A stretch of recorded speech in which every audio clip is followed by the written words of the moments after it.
Welcome back, students. We'll start with your economics class. Last class we had begun with the third chapter. The chapter was economic reforms since 1991.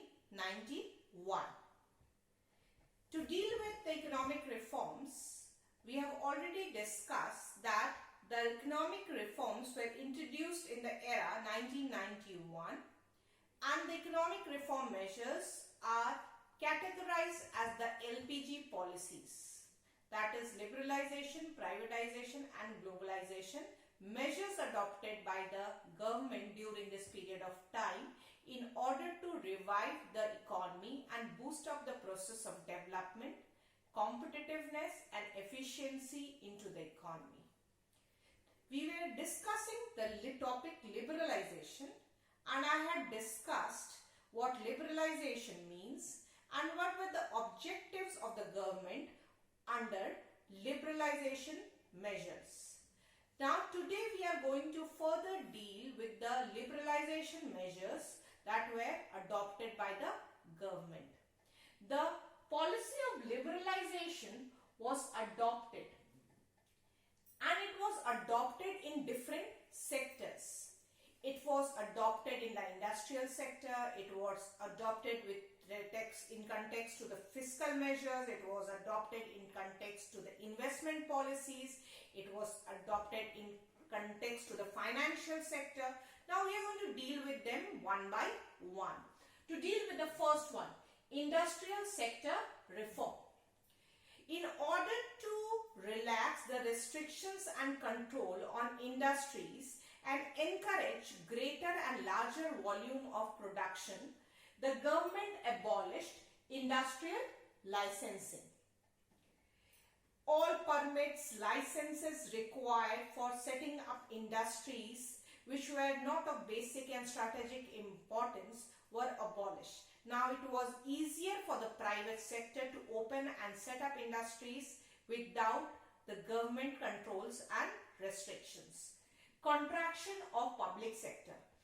It was basically the public sector taking hold of majority of the industries being run in the industries. Only few industries were open for the private sector. Now under the liberalization measures, private sector was given more freedom of operation, more room and more space to operate, more autonomy, and hence the public sector's role had been contracted, was made limited. Freedom to import capital goods. Now there was more freedom to import machine, tools, technology from abroad, which were much sophisticated and much advanced.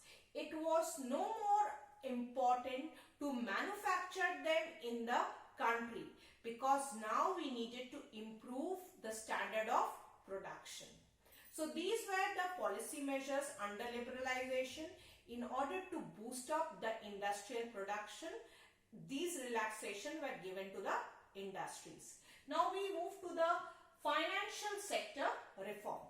As we all know, it's the RBI or the central bank controlling all the public and the private sector banks in the economy.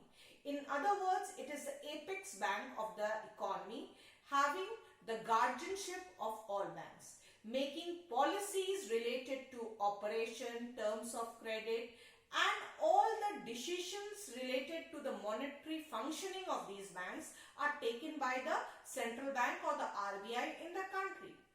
But now these banks, public sector banks, were given more freedom of operation. RBI relaxed its control.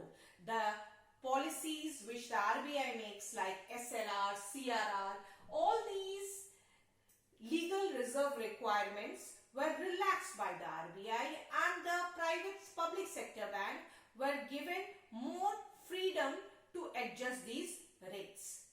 Even private sector banks were introduced during this period of time in order to increase the competitiveness.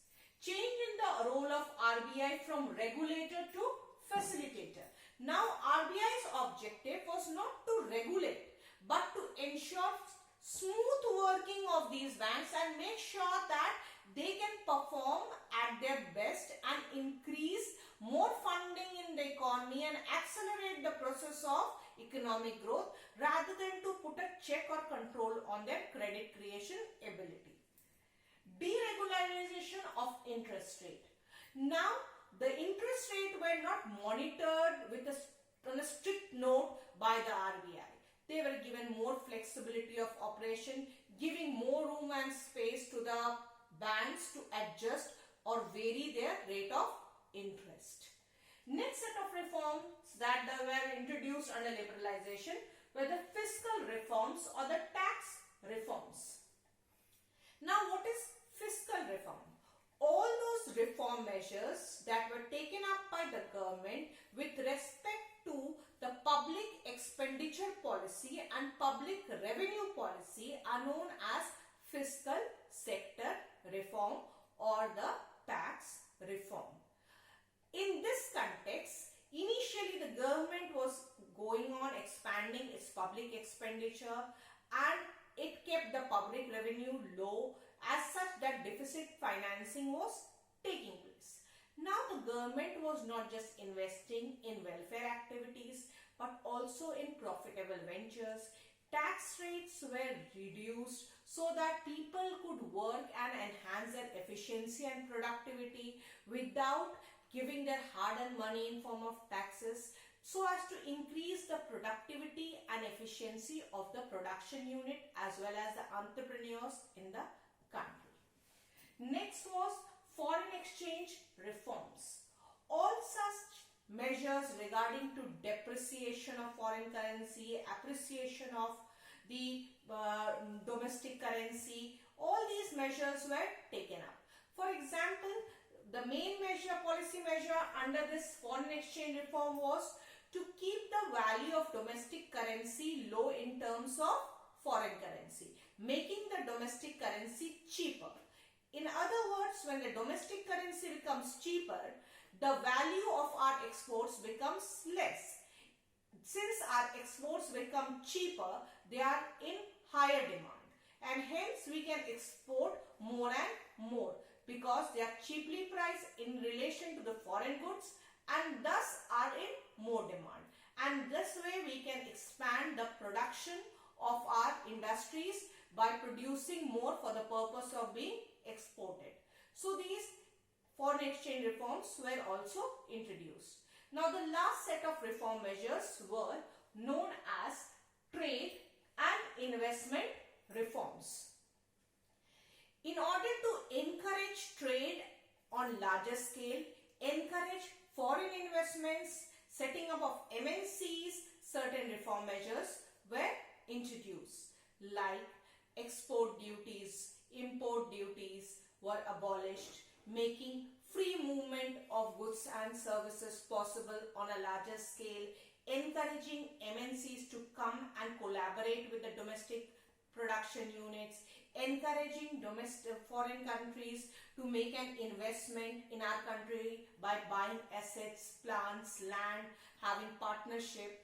This way it was encouraged to, in this way the government tried to encourage the foreign investors and expand trade by adopting the liberalization policies. Now we will move to the next, that is privatization. This is the second aspect of the economic reform measures. Now, what does privatization means?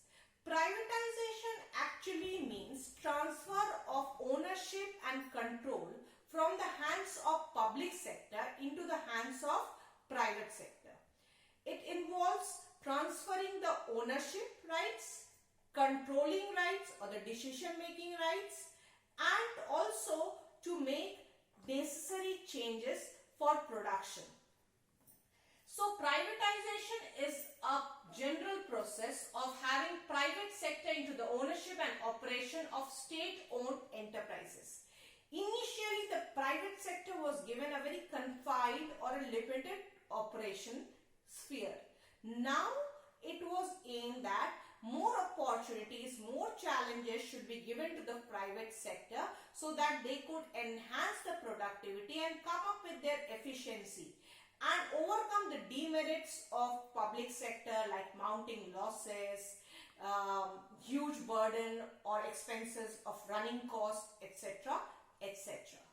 So the public sector was now giving more room and more space to the private sector. Now, how was privatization introduced into the economy? Privatization can be encouraged in three different ways.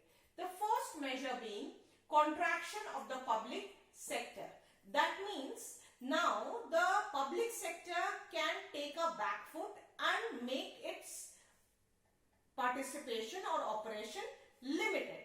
Now the sphere of operation of public sector, the number of industries which were strictly under the monopoly of public sector were relaxed. Next, abolition of the ownership of the government in the management of public sector.